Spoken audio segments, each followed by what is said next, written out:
एक बार की बात है, एक छोटे से गांव में एक मजदूर रहता था। वो रोज मिट्टी खोद कर निकालता, अपने गधे पर लाता और उसे बेच दिया करता था। तो एक बार जब वो मजदूर मिट्टी खोद रहा था तो मिट्टी खोदते खोदते उसे उस मिट्टी में से एक कीमती हीरा मिलता है। लेकिन उस मजदूर को नहीं पता था कि वह बहुत ही कीमती हीरा है।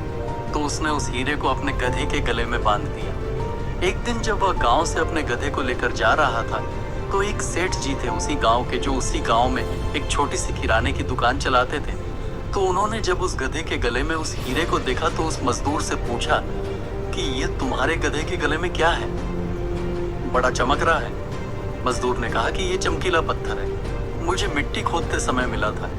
अब सेठ जी को चमकीला पत्थर पसंद आ जाता है और सेठ जी उस मजदूर से उस चमकीले पत्थर को 50 में खरीद लेते हैं और वह उस चमकीले पत्थर को अपने दुकान के तराजू पर लगा देते हैं। अब जो भी सेठ जी की दुकान पर आता उस चमकीले पत्थर को देखकर उसकी बहुत तारीफ करने लगता। तो एक बार एक जौहरी सेठ जी की दुकान पर आता है और जब वह उस कीमती हीरे को सेठ जी के तराजू पर लटका हुआ देखता है तो वह जौहरी समझ जाता है कि यह कीमती हीरा है। वह सेठ जी से पूछता है कि ये क्या है और इसे आपने तराजू पर क्यों लटकाया हुआ है। सेठ जी उस जौहरी से कहते हैं कि एक चमकीला पत्थर है, मैंने एक मजदूर से 50 रुपए में खरीदा था। वह जौहरी सेठ जी से कहता है कि क्या तुम इस चमकीले पत्थर को मुझे बेचना चाहोगे। सेठ जी उस जौहरी से कहते हैं कि अगर तुम इसे खरीदना चाहते हो तो मुझे एक 100 रुपए दे दो और इसे ले जाओ। अब वो जौहरी जो था वह बहुत ही कंजूस था। उसने सेठ जी से कहा कि मैं इस चमकीले पत्थर के तुम्हें 80 रुपए दे सकता हूँ, चाहिए तो बोलो, नहीं तो मैं जा रहा हूँ। सेठ जी अपने 100 रुपए पर ही अड़े रहे और वह जौहरी ये सोचकर वहां से चला गया कि आज सेठ जी नहीं मान रहे हैं, कल आऊंगा और सेठ जी को 90 रुपए देकर वह हीरा लेकर चला जाऊंगा।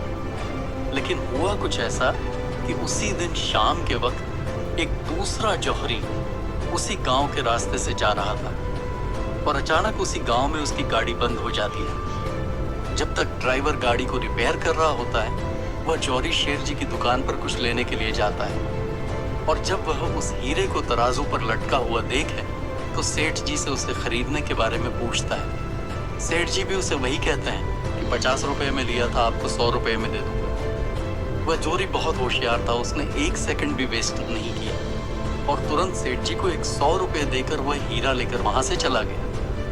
अब जब दूसरे दिन पहला जौहरी सेठ जी की दुकान पर आया और जब उसकी नजर तराजू पर पड़ी तो उसे वह हीरा वहां नहीं दिखा।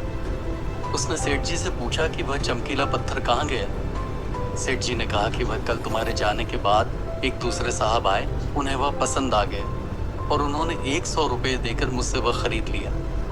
अब यह सुनने के बाद उस चोरी को बहुत पछतावा हुआ और उसे गुस्सा भी आया। तो उसने गुस्से में सेठ जी से कहा कि तुम कितने बड़े बेवकूफ हो, वह कोई चमकीला पत्थर नहीं था बल्कि वह बेशकीमती हीरा था और तुमने उसे 100 रुपए में ही दे दिया।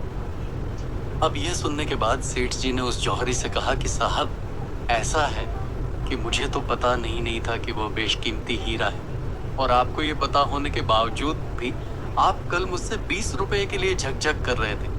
तो मुझसे बड़े बेवकूफ तो आप हैं जिन्होंने 20 रुपए के लिए एक कीमती हीरा खो दिया। दोस्तों, इस कहानी से हमें 3 बहुत बड़ी सीखें मिलती हैं। पहली है कि कंजूसी भी वहीं करो जहां पर उसकी ज़रूरत है।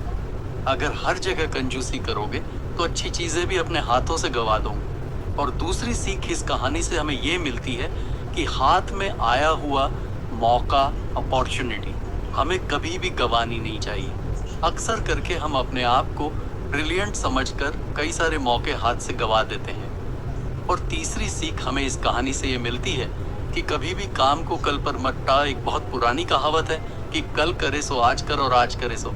अब दोस्तों, सही समय कभी नहीं आता है, अभी जो है वही सही समय है। तो अगर आप इस कहानी को और भी लोगों तक पहुंचाना चाहते हो तो इस वीडियो को लाइक करो।